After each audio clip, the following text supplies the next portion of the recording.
So I'm with Jason Zabo here, and he contacted me. And where are you from? I'm from Minnesota originally. So he came clear out here to Utah, and he wanted to try and track down Brewer's Cave or find some of these giants. So he's out here scouting, exploring, looking for interesting things. But he's done a few shows. He was on Naked and Afraid. He's a survivalist guy, and he did a sizzle reel for a treasure hunting show. So with that said, Jason, man, I want to know, man, why do you want to come out here to Utah and search for these giants? What's up with that? This was actually just a spot that I was intrigued by. I've been researching giants for close to a decade now. About 5 years ago, I was actually going out to locations and searching them out, Death Valley being one of the first ones under the Panamint mountain range. So for years and years, just kind of going through, I found out that as a survivalist and traveling and trying to explore the U.S., you get a lot of people that like to go to these places, and then, you have your influencers and all these other people that are just going to like national parks and stuff and taking pictures of themselves doing yoga poses and whatnot. But I mean, anyone can do something like that. I needed more of a challenge in a lot of my searches. So I actually began kind of searching out this giant location in Panamint Mountain in Death Valley, based off a book called Death Valley Men, written by Bork Lee. So I was intrigued by a story. That was one of the last stories in that book, and then ended up... So tell me the story. For those that don't know that story, tell that story. What's it about? So the Death Valley Men story, it's multiple stories about different people, kind of the Wild West era, exploring, prospecting, but there's the one story in Death Valley Men that spoke of a miner who was at the base of an area at the Panamint in that range, and he came across an old mine, and he went into that mine and made his way probably 10, 15 feet in, and then the floor gave out and totally collapsed and dropped him about 15 feet down into a tunnel. He couldn't get back out from where he was. All he had on him at that time were 3 candles in his pocket that he was using for his mining stuff, and then he followed that tunnel and came to a giant stone, and basically he was dead-ended. He had no idea what he was going to do to get out of there. He was actually sat in there for a couple days, and by the time he was on his last candle, about half of it was left, he started feeling around on the stone wall. Felt the stone wall, and then found one spot with the weight of his pinky in the right spot. It was enough to shift this rock, so it was kind of like a pressure-plated rock of sorts. He shifted that open and realized that this tunnel continued through there, and as he was walking through with his small candle, he bumped a lever, and this lever ignited a subterranean gas that illuminated this chamber. So this entire chamber illuminated, and what he saw was a 9-foot-tall golden statue holding a spear, mummified giants around a giant conference table, large conference table with jewels and emeralds and whatnot that are all kind of embedded in the top of this. A back room with more mummified giants kind of stacked on each other, and then spoke of like petrified saber-toothed tiger, petrified pterodactyl, just ancient, dinosaur style stuff. Continued walking through, found what he considered to be a chapel-like area that was just crafted extremely well, Masonic almost looking because of the craftsmanship, really well done. Off to the left of this chapel area was a room that he went into, and he found a bunch of gold, silver. Another room was a room that was full of artifacts, basically weapons of warfare, a lot of copper-adorned armored plates, spears, swords, just basically a lost civilization that's underneath this Panamint mountain. So that story alone intrigued the hell out of me. I had to go out and see if there's any truth to it. I have my 1989 Toyota Dolphin RV, and that's actually what I took out there. And the area that I was actually able to get the RV out into I could only get so far without worried about being stuck in Death Valley with no way out. So I kind of parked and then just would go off on foot, kind of exploring around that area. But I couldn't get as close as I wanted to my area of interest. So as of now, I'm currently working on a 4x4 build on a 1980 Toyota Sun Raider, which is another Toyota RV, but this one is just going to be something that's going to be something that's going to get me further into areas that I wanted to get into. But that was the initial start of the giant aspect. That eventually led me into researching a lot of Spanish mines and lost gold. And I came across multiple different areas where I believe that there is something of significance, and then even had a couple, I had some interest with some production companies and put together a sizzle reel, and everything was awesome. But during COVID, there wasn't much for anything getting picked up on the adventure standpoint. So that entire sizzle, that one spot, I basically needed a network to kind of pick up to help me with this so I could fund some of the technology that I need to narrow down my locations. I have one spot that involves 5 soldiers in 1943. General Patton sent out 5 guys, do a desert recon, kind of scout out, dropped them off from point A, had these guys head to point B, which was now defunct, non-existent military base. That this is an area east of Yuma, but I'm not given the exact coordinates because I haven't got to completely do what I wanted to do with the technology and a plane rental and a magnetometer to try to narrow down areas. But these 5 soldiers were heading on a due south scout, basically doing kind of like their own desert survival stuff. And somewhere along the route, they came across 2 stacks of gold bars. They're 220 gold bars. These soldiers counted them twice. They made a gentleman's pact to fight for God and country, and then when the war was over, they'd come back, retrieve these bars, and live life as gentlemen. But unfortunately, 3 of those soldiers died in battle. 1 was institutionalized, and the last remaining soldier bought property at the midway point between point A and point B. And he spent the majority of his life searching out these gold bars, but due to cloudburst, desert change, he was unable to find any of the markers or any of the locations to lead him to that area.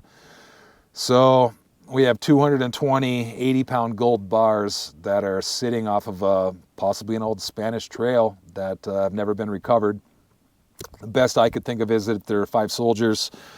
These 5 soldiers would have counted them. They counted the 220 gold bars twice, so that's 45 gold bars each.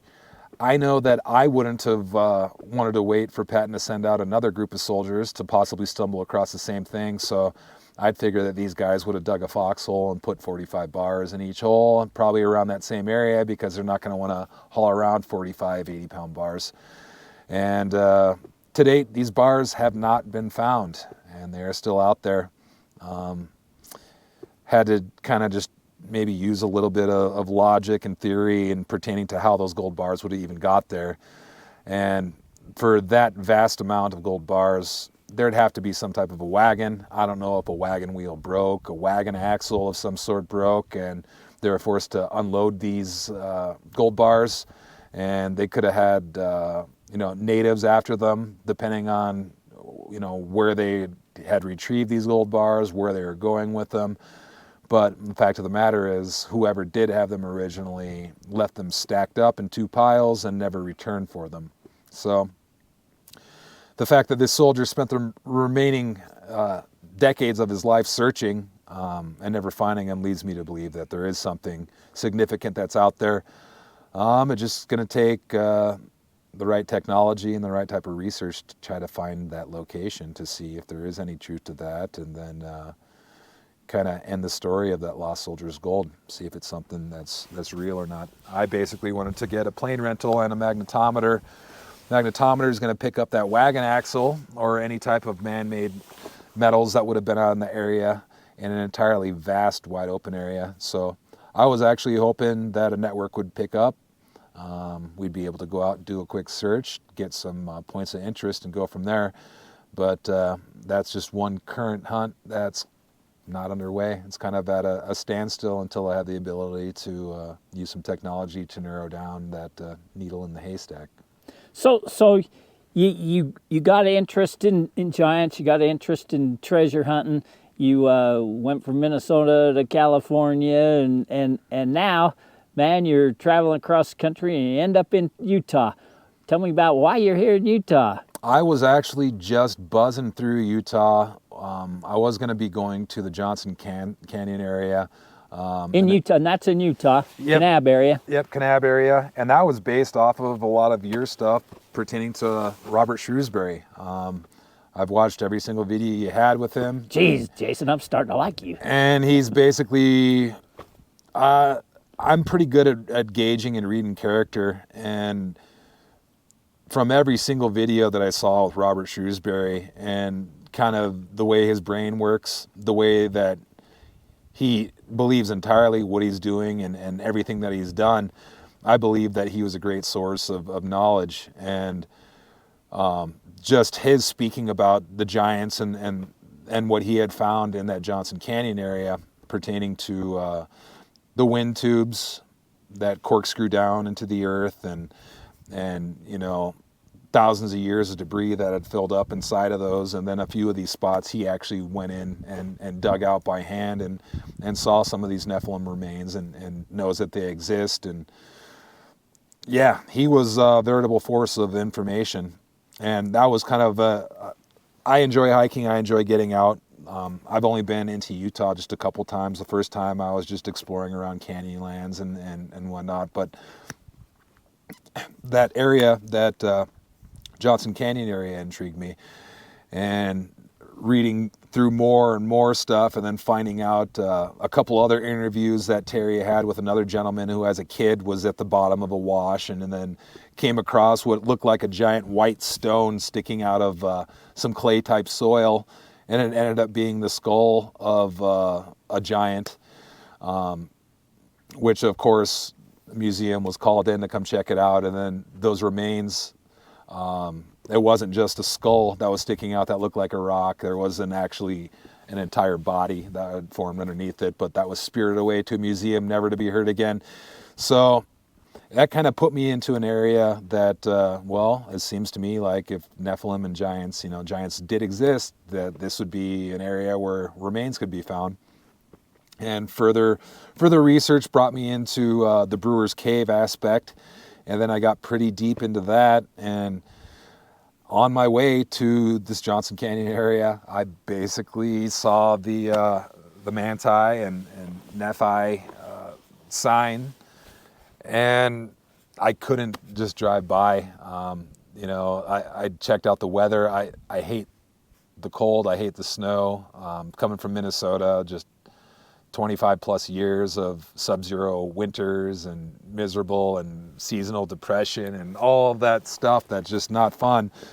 I got out of Minnesota, came down here, and I saw that sign in the universe. It's just So you were headed to Kanab, and you seen the sign and remembered the stories, and you thought you're going to go check it out. Yeah. So and you've been hiking all over these mountains up here, and has it kicked your butt, or how's it doing for you? Yeah, it's definitely an ass kicker. I just turned 40 last summer. Thought myself to be in decent shape, but smoking is definitely not something that you want to do as much as I do, but I kind of have the mental tenacity and the ability to fight through it and suffer and get to what I want to get to see. And I came to this location. One of my point of interest would have been the West Point Mountain, which is much further out there. I know that I'm not near the area where Brewer spent the last of his time searching. I'm sorry, I'm getting a call and I don't want it to... This is actually the gentleman that is going to be coming out here, so... Answer it. I can get this out. Gail, how are you, sir? Well, I'm well. How's Jason today? Jason's doing well. I am out here with Mr. Terry Carter right now, and we've been having a good conversation. I had the fire going. It's burnt out a little bit, so I'll get that going, but we were hoping that you'd make your way out here and tell us a little bit of what you know if you got the time. Well, I don't know anything. but I'm going to come over to your place. I was just wondering if Terry was there, because I would like to meet him. It appears that maybe I've met him once before, but It sounds like you might have spoke to him on the phone before, but it is possible you could have met him. But he is here, and I know that he'd be anxious to hear what you have to say and meet you as well. okay. Well, I'll be over there in a bit. Okay. Sounds good. We'll be here. Okay. Thank you. See you later. Bye. That is a gentleman who knew John Brewer and actually had a plate or two that we're going to hopefully come to some answers on where it had originated from. I think Terry actually has some information. So plate, you're talking an ancient record? An ancient when you record. say plate? Yeah, the plates pertain to a possible ancient record that would have came from one of these tomb sites. But there have been forgeries made. There have been people doing things to try to influence other people's perspective on what might be a legitimate plate with the ancient records on it. This gentleman, Gail, actually went with someone to bury a plate that was found because someone in a dream, his friend, had a dream of a relative telling him to return that plate to its original place where he had found it. And based on that dream, that gentleman and this gentleman both went to bury this artifact due to that. So we're going to hopefully get some answers and hopefully expose some truth to kind of put a story to rest and maybe get some answers for everyone all around here. So that might be an interesting kind of thing that's going to be taking place today. But I am sorry about that call. I did lose my train of thought on what... I don't remember where you was at either.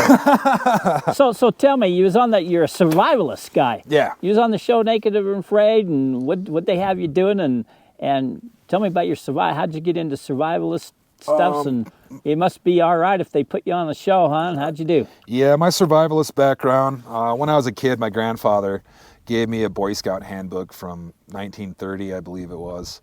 And I basically spent my youth researching and, kind of making my own fort-type shelters and fire by hand and then snare traps, and then kind of just used all that stuff as a template to kind of do some outdoor cool stuff and never really thought much about it.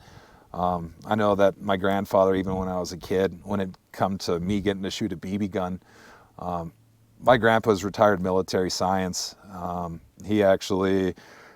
He'd make me memorize each and every part of that BB gun before he'd even let me shoot it. And that's the type of guy that he was. But I grew up getting all my outdoor skill sets and learning to fish and whatnot. That was a pretty consistent thing from childhood.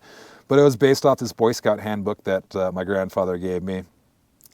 As I was getting older, I actually had a friend who did the first season of Naked and Afraid, and he still spoke with producers and whatnot, and then had a producer ask him if he knew anyone that could do a 3-week survival location, wherever it may be, and not tap out, because I guess they had a female that they were bringing back to do a redemption episode of some sort. She tapped out prior, so I basically got a random phone call from an executive producer asking my skill sets and if I had the ability to keep another person alive in a survival situation. And I just let known, like, I'd like to think I can. I haven't really taught much outside of my own self stuff, but I got contracted to go out, ended up going to the jungle in Guyana, South America, typical Amazon jungle style aspect, and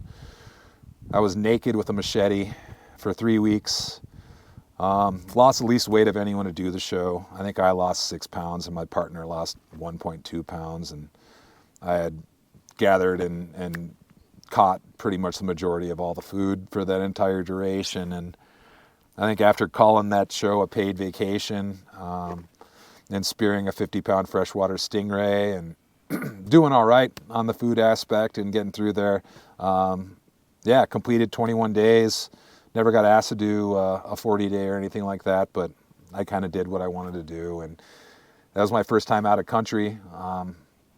So yeah, that was kind of a trial by fire scenario, having to adapt all of my survival knowledge based on Minnesota Northwoods and then transposing it to a jungle environment.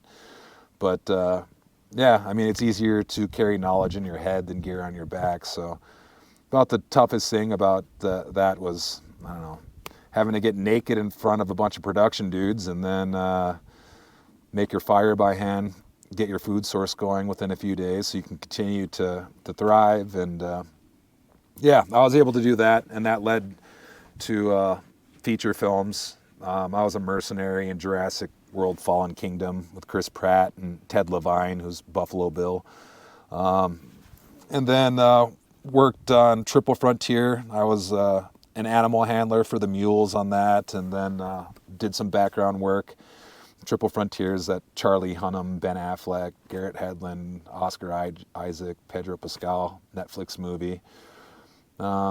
Worked on a couple other features after that. Basically, I was living in Hawaii at the time, and then everything that went through Hawaii after I kind of showed I'd show up for work and I knew my stuff. The casting director would throw me on pretty much every feature that was coming through there, and then the last feature I worked on, I was stand-in and double for Alexander Skarsgård on Godzilla vs. Kong. And that was a good 3 months worth of work. And then COVID hit. I was actually asked to do a TV show with Ed Stafford. He had a TV show called First Man Out, where he challenges different survivalists to an extraction, 100-mile endurance race in a hostile environment. And you have to beat him to the extraction point to be the first man out. I was supposed to go to Mogui Cheng, China, and COVID hit and canceled all of that. Left me basically out of the film world because I left Hawaii to come back and see family and train to get ready for this show. So I was in Minnesota getting ready to go. COVID hit, left me stuck without employment. The contract was killed, so I basically was back where I grew up, starting from scratch, and then bought this Toyota Dolphin motorhome and just started hitting the road and exploring locations and seeing what I could find. Cool. So you are an adventurer. You are an explorer. You know, you right now you're tracking down giants. You just headed for Kanab and you seen the signs of manti and you wanted to check out Brewer's Cave area, and then you're headed for Kanab. I was going to do that. I'm going to end up possibly skipping Kanab and going to help out a military friend in Arizona. And then he had a surgery and stuff like that, an older gentleman who's actually a retired naval communications officer. And he's actually, when I narrow down some of my locations and get things going, I send him over the info that I had and then see what he comes up with for some of the locations as well. So he's actually been a significant person to help me try to narrow down some of my locations that I go out and prospect. And then once I got a brand ambassadorship with Garrett Metal Detectors and got some gear, that's when I just started hitting some more of these Spanish mine areas and seeing what I could find here and there. But giants have always been my passion. I want to see some proof of giant action and go from there. But this giant story with the Brewer's Cave was one of the only that I had heard about with an actual multiple tangible Nephilim giants that have been found. And Terry has been kind enough to actually help me out with a lot of these questions that I have towards things. He's helped get a lot of answers together and then helped narrow down a lot of these locations. I'm actually, this area that I'm at now, that I've been out detecting on this ridgeline, isn't one of the points of interest that Brewer was actually at. It was just a point of interest to me because of the way this area looked and a lot of the cave systems that I've seen just by hand. So I just wanted to give the old college try to see what might be found out here, especially when it comes to petroglyphs and writings and possible markers here and there. But this is also one of the only areas that's public to camp at, so I'm not impeding on private property and doing everything kind of by the books. It's just a lot more work to cover this range to get to a point of interest than it would be. So far I've just been scoping out this range. Cool. And with that said, Jason, man, thanks for talking with us, and keep us apprised of your adventures. Keep us updated on what's going on with you. Thanks for coming out here and having a chat with me. I appreciate that a lot. I know that you've been researching this for a good 30 plus years, and the universe has kind of put you in spots to where you have information that no one else has. So I appreciate you helping me out, and being a fellow hunter who also just wants truth. You know, there's a whole lot of history out here, and a lot of it's been spirited away and hidden away, and I think it's just going to be a handful of us like-minded people that if something's going to be found, it's going to be someone like us that's going to find it. So thank you for taking the time to come out and talk to me. I like what you said, man. We're just looking for the truth, man, whatever the truth is. And with that said, that's a wrap.